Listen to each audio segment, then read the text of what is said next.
ಸಖತ್ ಖಾರ ಬಣ್ಣ ಮತ್ತು ರುಚಿ ಆಚಿ ಚಿಲ್ಲಿ ಪೌಡರ್. ದಾನ ಚಿಂತಾಮಣಿ ಅತ್ತಿಮಬ್ಬೆಯಿಂದ ಹಿಡಿದು ಅದೆಷ್ಟೋ ಇತಿಹಾಸಕ್ಕೆ ಸಾಕ್ಷಿಯಾಗಿದೆ ಲಕ್ಕುಂಡಿ. ಈ ಮೂಲಕ ಈ ಗ್ರಾಮ ವಿಶ್ವದ ಪಾರಂಪರಿಕ ಸ್ಥಳವನ್ನಾಗಿಸುವ ಪ್ರಯತ್ನಕ್ಕೆ ಸರ್ಕಾರ ಮುಂದಾಗಿದೆ.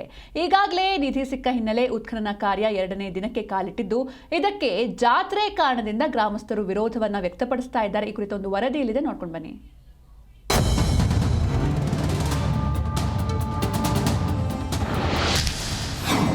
ಲಕ್ಕುಂಡಿಯಲ್ಲಿ 2ನೇ ದಿನದ ಉತ್ಖನನ ಕಾರ್ಯ.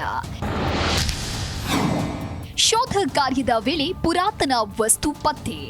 ಗದಗ ಜಿಲ್ಲೆಯ ಲಕ್ಕುಂಡಿಯ ಶ್ರೀ ಕೋಟೆ ವೀರಭದ್ರೇಶ್ವರ ದೇವಸ್ಥಾನದ ಅಂಗಳದಲ್ಲಿ ನಡೆಯುತ್ತಿರುವ ಉತ್ಖನನ ಕಾರ್ಯ 2ನೇ ದಿನಕ್ಕೆ ಕಾಲಿಟ್ಟಿದೆ.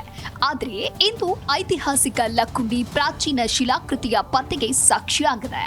ಬೆಳ್ಳಂಬೆಳಗ್ಗೆ ಸುಮಾರು 30ರಿಂದ 35 ಜನ ಕಾರ್ಮಿಕರಿಂದ ನಡೀತಾ ಇರುವ ಶೋಧ ಕಾರ್ಯದಲ್ಲಿ ಈ ಶಿಲಾಕೃತಿ ಹೊರಬಿದ್ದಿದೆ. ಪುರಾತತ್ವ ತಜ್ಞರು ಈ ಶಿಲೆಯನ್ನ ಯಾವ ಕುರುಹಿನ ಕಲ್ಲು ಅನ್ನೋದು ಪರಿಶೀಲಿಸ್ತಾ ಇದ್ದಾರೆ. ಶೀಘ್ರದಲ್ಲಿ ಶಿಲಾಕೃತಿ ಎಷ್ಟು ವರ್ಷದ ಹಳೆಯದು ಅನ್ನೋದು ಸ್ಪಷ್ಟವಾಗಲಿದೆ.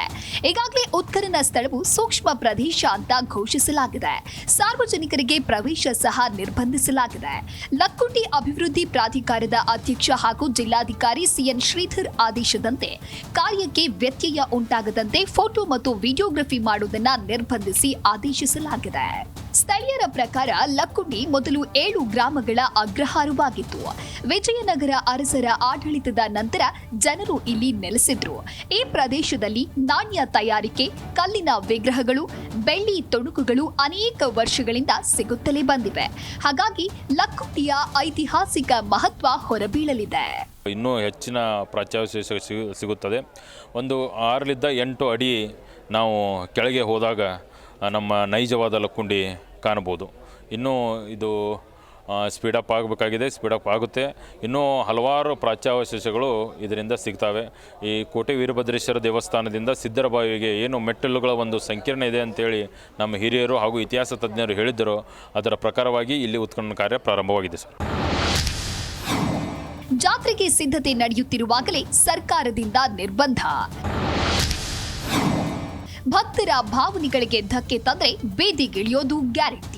ಲಕ್ಕುಂಡಿ ಗ್ರಾಮದಲ್ಲಿ ಕೋಟೆ ವೀರಭದ್ರೇಶ್ವರ ದೇವಸ್ಥಾನದ ಅಂಗಳದಲ್ಲಿ ನಡೆಯುತ್ತಿರುವ ಉತ್ಖನನ ಕಾರ್ಯ ಇದೀಗ ಭಾರಿ ಚರ್ಚೆಗೆ ಕಾರಣವಾಗಿದೆ.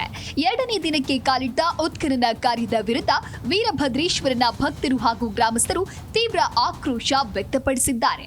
ಆದರೆ ಇವರಿಂದ ಗ್ರಾಮಸ್ಥರು ಆತಂಕಕ್ಕೆ ಒಳಗಾಗಿದ್ದಾರೆ.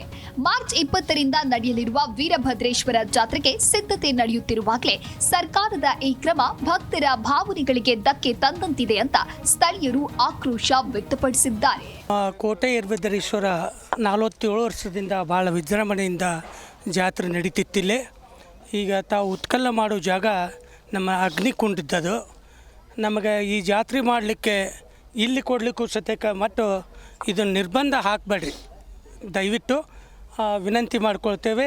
ಮತ್ತು ಇಲ್ಲಿ ಲಕ್ಷಾಂತರ ಬರ್ತಕ್ಕಂಥ ಜನರಿಗೆ ಪ್ರತಿ ವರ್ಷ ಅವ್ರು ಬಂದು ಜಾತ್ರೆ ಮಾಡಿ 4 ದಿನ ಇದ್ದು ಹೋಗ್ತಿರ್ತಾರೆ. ಅದಕ್ಕೆ ಸರ್ಕಾರದವರು ನಿರ್ಬಂಧ ಹಾಕಿದರೆ ನಾವು ಜಾತ್ರೆ ಮಾಡೋರಿಗೆ ಭಾಳಷ್ಟು ತೊಂದರೆ ಆಗ್ತೈತಿ. ನಮ್ಮ ಯುವಕ ಸಂಘದ ವತಿಯಿಂದ ಅವರಲ್ಲಿ ವಿನಂತಿ ಮಾಡ್ಕೊಳ್ತೇವೆ. ಮತ್ತು ಅಷ್ಟು ಮಿಕ್ಕಿ ತಾವು ನಿರ್ಬಂಧ ಹಾಕಿದರೆ ನಾವು ಸಂಘದಿಂದ ಹೋರಾಟ ಮಾಡ್ತೀವಿ. 20ನೇ ತಾರೀಕಲಿದ್ದ ಮಾರ್ಚ್ 30, 31 ಹಿಂಗೆ ಜಾತ್ರೆ ಐತಿ. 10 ದಿನ ಕಾರ್ಯಕ್ರಮ ನಡೀತೈತಿ. ಇಲ್ಲಿ ಎಲ್ಲ ಸ್ವಾಮಿಗಳು ಅಗ್ನಿ ಹಾಯೋದು, ಜಾತ್ರೆ ಸಮ್ಮೇಳ, ನಂದಿಕೋಲು, ಪಾಲ್ಕಿ ಸೇವೆ ಮಾಡ್ಕೊತ ಊರೊಳಗೆ ಬಂದು ನಾವಿಲ್ಲಿ ಅಗ್ನಿ ಹಾಯ್ತೀವಿ. ಹುಡುಗರಿಗೆ ಎಲ್ಲ ಡೊಳ್ಳು ಮಜಲು ಎಲ್ಲ ಭರ್ಜರಿ ಲಕ್ಷಾಂತರ ಜನ ಕೂಡಿಸ್ತಾರೆ ಇಲ್ಲಿ. ಅದಕ್ಕೆ ನಾವು ಉತ್ಖನನ ಕಾರ್ಯಕ್ರಮಕ್ಕೆ ನಮ್ಮ ಅಡ್ಡಿ ಏನಂದ್ರೆ ನಮ್ಮ ಕೋಟೆ ವೀರಭದ್ರೇಶ್ವರ ಜಾತ್ರೆಗೆ ಭಾಳ ಅಡ್ಡಿ ಪಡಿಸಕತ್ತಾರೋ ಏನಂತ ನಮ್ಮ ನಂಬಿಕೆಗೆ ಹೇಳುತ್ತೀಗ. ಒಂದೆಡೆ ಉತ್ಖನನದ ಮೂಲಕ ಇಲ್ಲಿನ ಇತಿಹಾಸದ ಮೇಲೆ ಬೆಳಕು ಚೆಲ್ಲಿ ಗ್ರಾಮದ ಮಹತ್ವ ಹೆಚ್ಚಿಸುವ ಪ್ರಯತ್ನ ಒಂದೆಡೆಯಾಗಿದೆ.